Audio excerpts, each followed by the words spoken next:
thanks.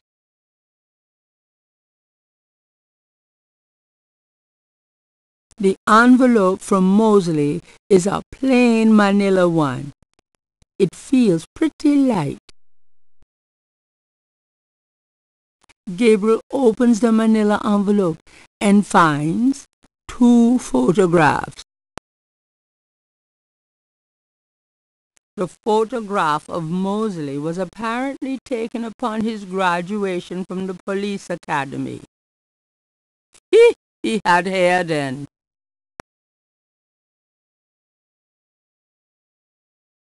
One of the photos from Mosley is an official Voodoo Murders crime scene shot, a graphic close-up of a victim.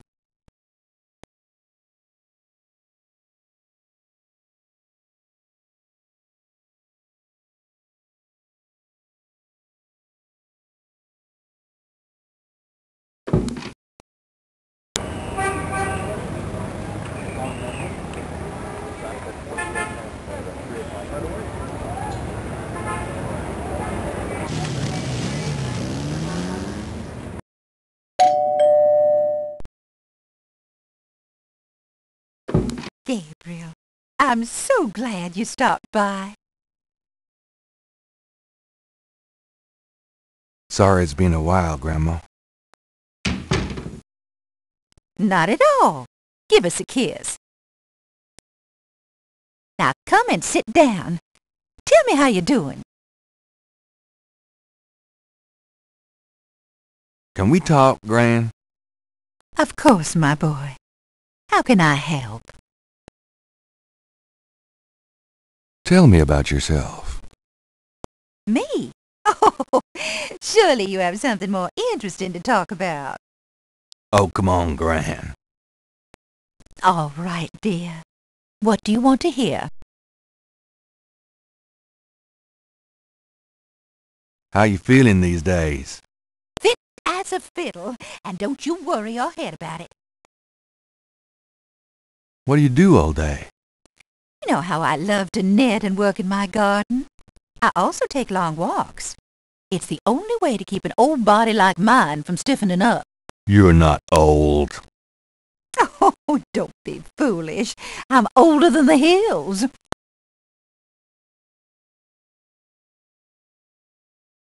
Tell me how you met Granddaddy. I met Harrison at a church revival. There was a traveling preacher back then, a big fella named Reverend Jim. I even remember his slogan, "Come to me to find your way." Your granddad was sitting right behind me and my girlfriend Alma, and at one point, old Reverend Jim was flinging his hair around with his fire and brimstone antics, and a piece of it, one of those small add-on do's for man, went flying off. I swear, Harrison and I were the only ones that noticed. We both started laughing to beat the band. Everyone looked at us like we were a couple of loonies. It was then I knew that he was for me.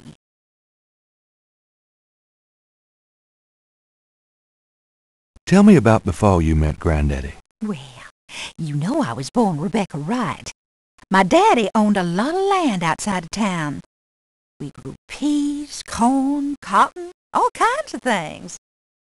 It was a good childhood, but my father was very strict. He didn't much let me out of his sight. Oh, nothing, never mind. All right, dear. You know, you get prettier every time I see you. Oh, you. Tell me about our family. Who would you like to hear about? Your granddad, your father, or your mother? Tell me something about Granddad. Your granddad immigrated to America when he was 21. He worked his way through school, met and married me, and we had your father, Philip. Tell me something about Granddad. Your granddad supported me and your father with bookkeeping. I'll tell you what, though, he hated every minute of it. Didn't really like bookkeeping one bit. Maybe that was why he had the worst luck with jobs.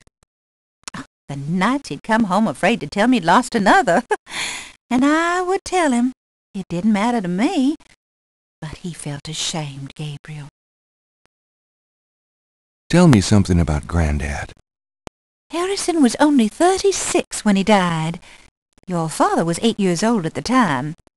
Your granddad was hit by a streetcar in the business district. Took me nearly a year to believe he was really gone. I'm sorry, Gran. I know you are, dear. Tell me something about Granddad. Did you know that your granddad was a poet? He was! He wrote the most beautiful poetry for me when we were courting. I always thought he should have done something with that gift. But he was such a practical man. Didn't believe in chasing after dreams.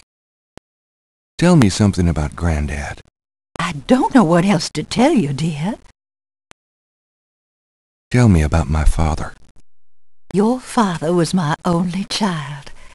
How we adored him. Philip suffered from terrible nightmares, just like your granddad did. They were 2 peas in a pod. Tell me about my father. When Philip met your mother, it was love at first sight. They were married 2 weeks later. Never looked at a girl seriously until then.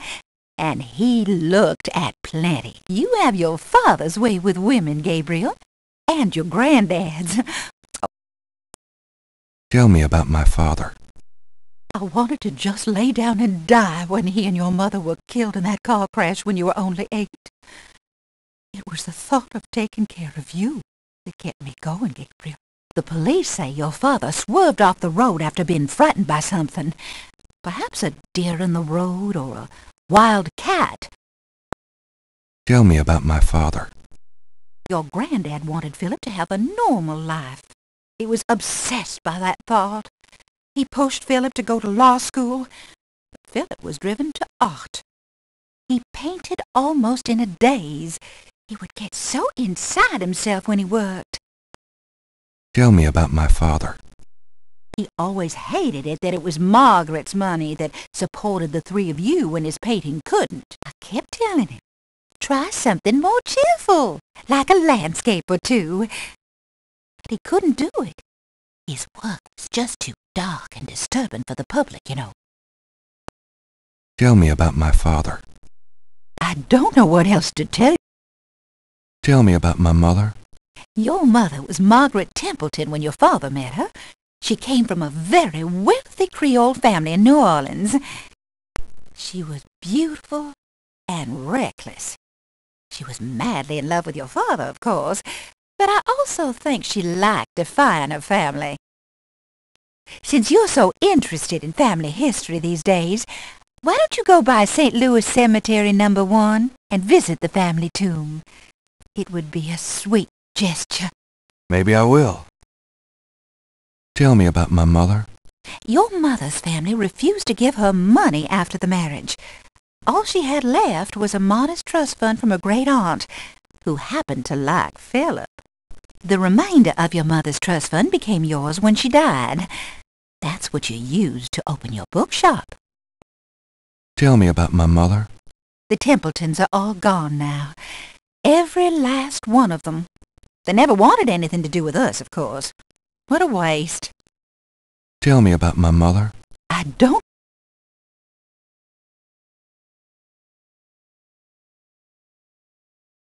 How you been, Gran?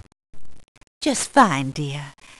I'm sorry I bothered you at work, but I was hoping you'd get a chance to go through your father's things in the attic. Don't be silly. You can call me anytime.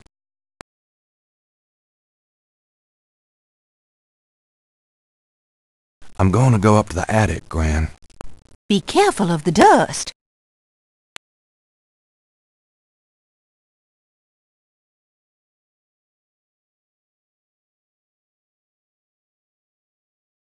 There's a sketchbook on the chair that Gabriel vaguely remembers as his father's. I think I'll take Daddy's sketchbook with me.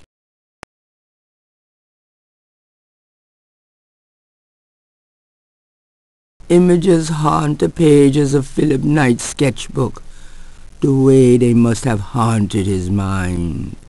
The images touch a deep chord in Gabriel. So familiar are they that he finds it hard to believe they aren't from his own subconscious.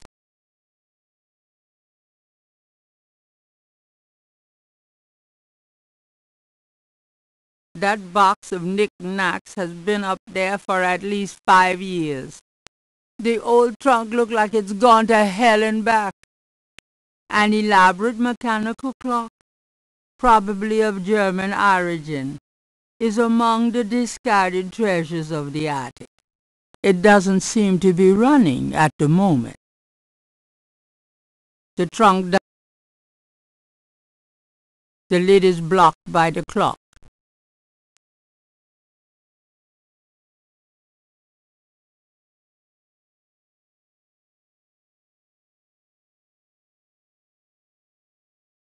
The trunk contains some old clothes, including a pair of leather shorts. Aren't those called lederhosen? Serious hiking boots, more of Harrison Knight German book. Just what I need. And a bundle of letters. Love letters between Harrison and Rebecca. The trunk contains... I don't think there's anything in that trunk that would interest.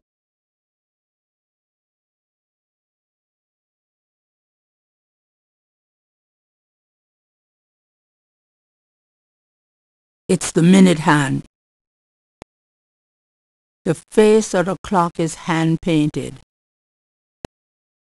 A ring of 6 symbols surround the face of the clock.